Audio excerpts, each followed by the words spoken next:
to do a quick unboxing of my new Dieselops fuel filter adapter kit for the LLY Duramax. It's the same all across the board, same adapter basically, just different brands you can get. This one I found on eBay for about $74. It was with free shipping. So let's get into it. I've already opened it, so here we go. Basically, you thread it onto the fuel filter head, and then you screw the cat filter onto here. There'd be an O-ring here. Okay, you got the O-ring for the cat filter, and then you got multiple lengths of bolts. And you got the spacer to move the fuel filter head a little bit away from the bracket it's bolted to, so you have a little bit more room in there to put the fuel filter on and off. A couple stickers along with the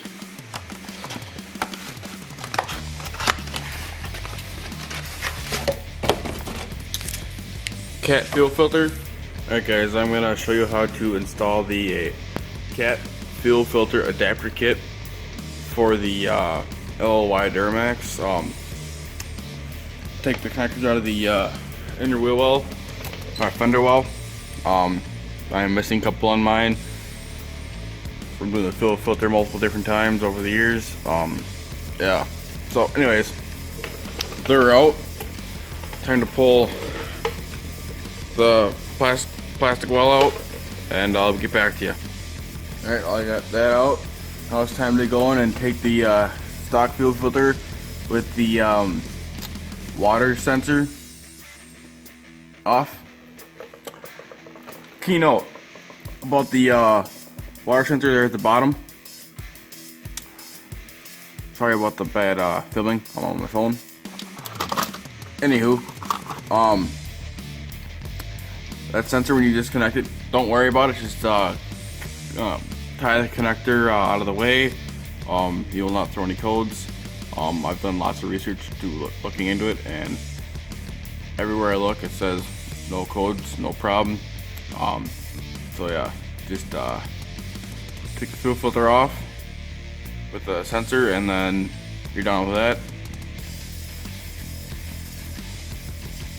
Here guys, took that fuel filter wrench, or oil filter wrench, just a filter wrench in general, and that's the fuel filter head. That's the fuel filter. Just take it off like you're normally changing the fuel filter. Just as simple as that. Now to go up top,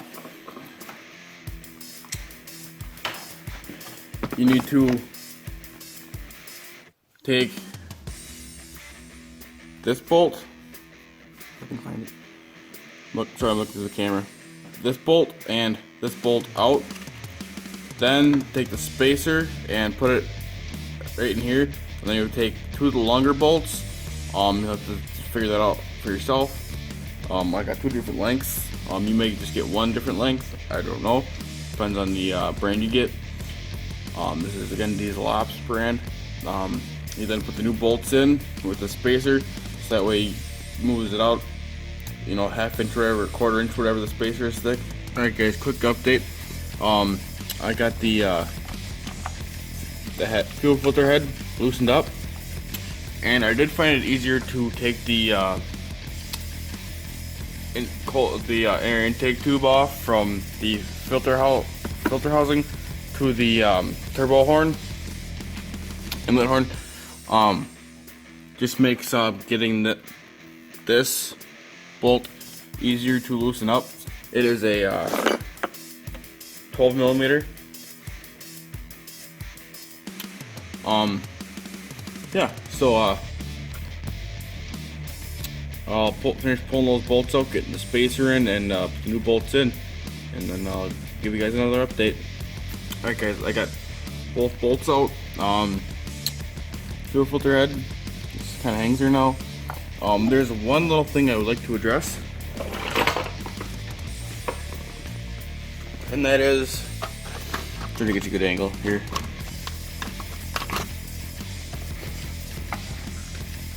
this modification. There has been a couple of videos that say that this ball valve and the spring behind it need to be removed.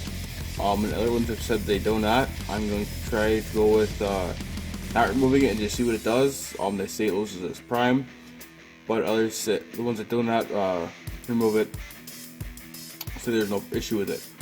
So I'll update you if I have an issue with it, but I'm gonna just say go for it and not take it out, because I really don't see a reason to.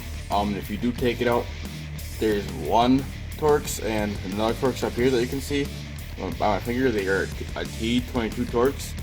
You just take both those out. Then you take the ball valve, and there's a spring behind it underneath this piece of plastic. Take that out, and you know, that part's taken care of. Alright, back to the version I'm doing. Alright, so we got the bolts out and it's just sitting there. So now we need to get the spacer that goes in between here where that gap would be, and then put the new bolts in. Alright guys, well, here's a spacer, and here's the two shorter of the bolts through focus. Put them through these holes, and then thread it into the housing, and then when they both have some threads onto them, I'll put the spacer in, and I'll tighten it down, and then I'll show you how that goes. Alright guys, well, as you saw, I got the longer, shorter of the two new nuts, I mean, not nuts, bolts, put through the bracket. It's time to tighten it up. Alright guys, I got the bolts tightened down with the spacer in. It ain't going nowhere. Alright, now I need to back my bleeder screw out.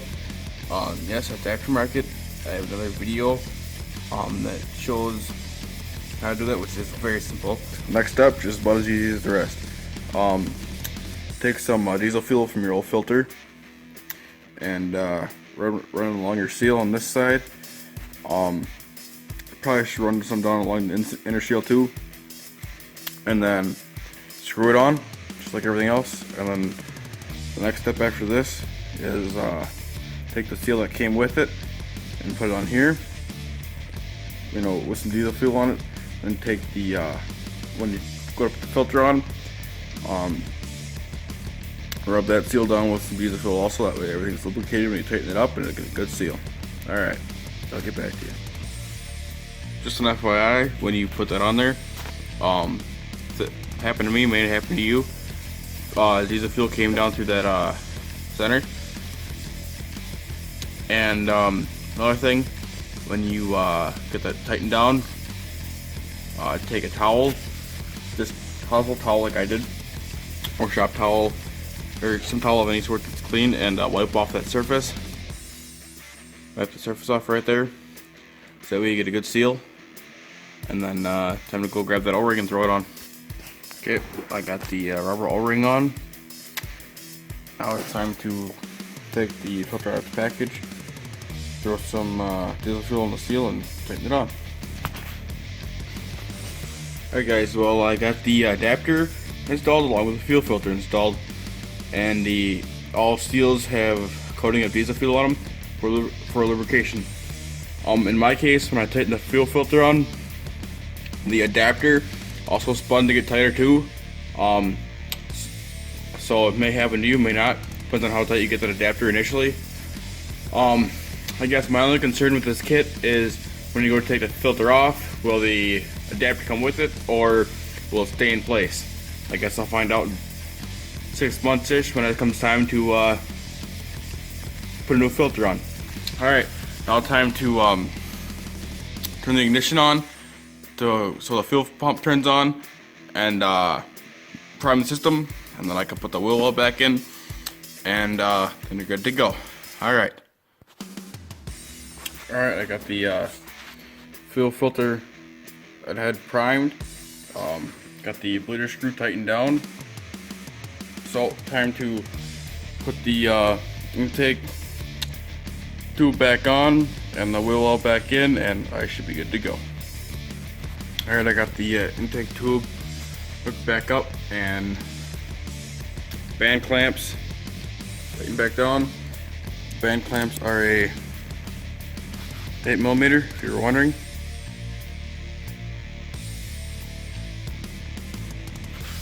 Alright, now I'm going to give it a quick test run, and then if turns out good, so the wheel back in and call it a day.